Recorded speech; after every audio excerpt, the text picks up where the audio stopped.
Let's start today's show by speaking about Mohamed Salah. Opens the goal scoring for Liverpool, a bit of a gift really, via Emi Martinez. As we go to the votes, 61.3% of you voted Mohamed Salah as boss in this game.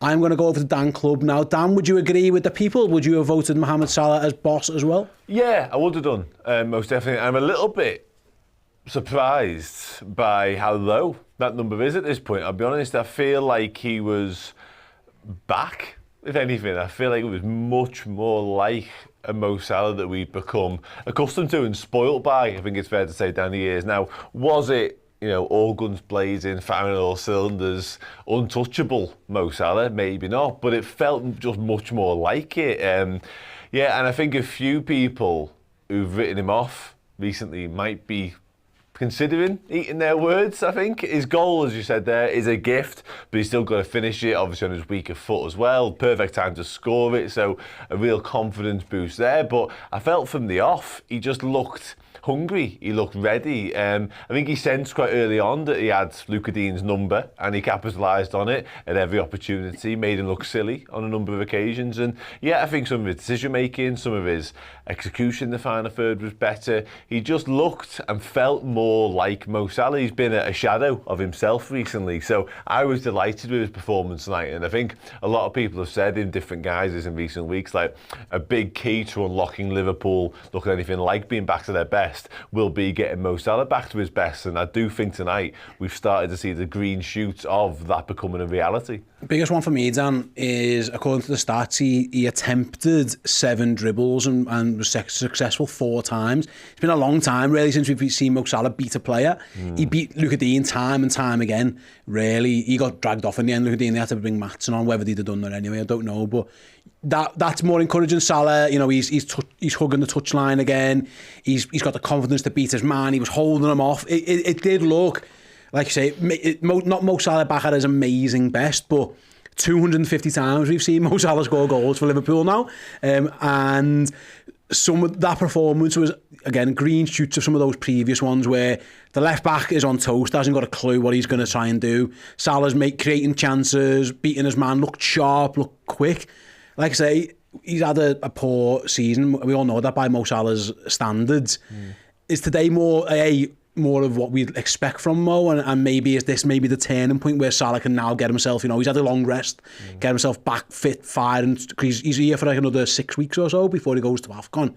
Did you see enough from today that makes you think that Mo Salah can continue this going forward? Yeah, most definitely. I think this was sort of the foundations of what's to come. I certainly hope so, because again, I'll come back to it, I think he's absolutely pivotal to what we're capable of, and people writing him off really sort of underestimate just how important Mo Salah remains in this Liverpool side, because when he's playing at his best or even close to it, he can be a thorn in the side of anybody, any left back across the country. And Luca Dean found that out tonight, most definitely. Not everything he did was perfect, not everything came off, but he was hungry for work. He had the work rate, the work ethic, and the quality to go with it, as you say there. The amount of times the outball was Mo Salah, and he was able to get us up the pitch and sort of bring others into play. Not everything he does has to be focused around him. There's 1 or 2 times whereby he does take it upon himself, he does beat his man, he even beat 1 or 2 more along with it, but he might win as a foul to get us up the pitch, or he lays it off to Dom Szoboszlai or Conor Bradley or whoever. He was just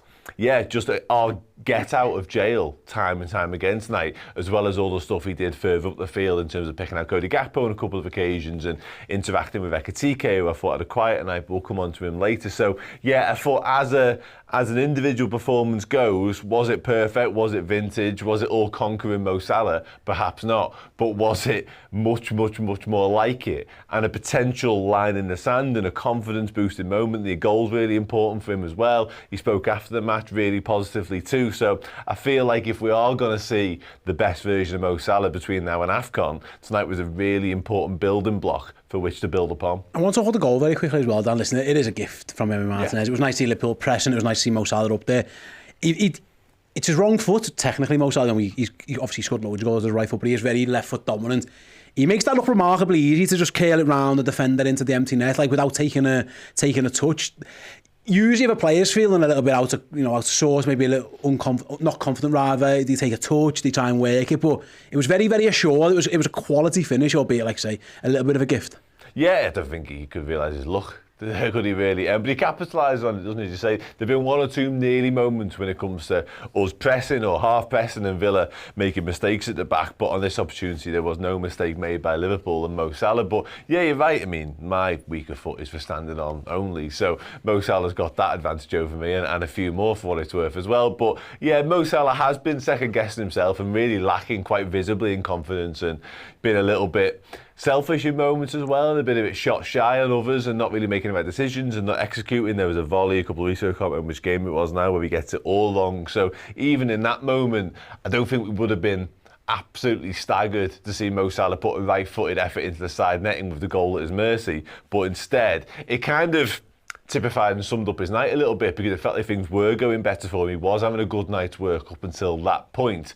So it wasn't a huge shock, therefore, that he executes this and gets it right.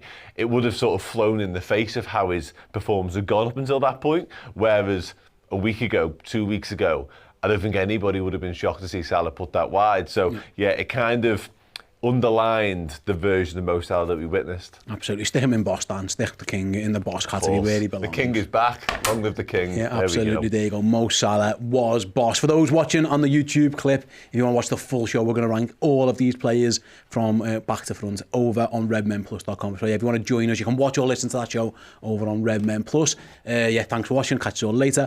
That was a clip from the Player Ranking Show. If you'd like to check out the show in full in either video or podcast form, simply head to redmenplus.com.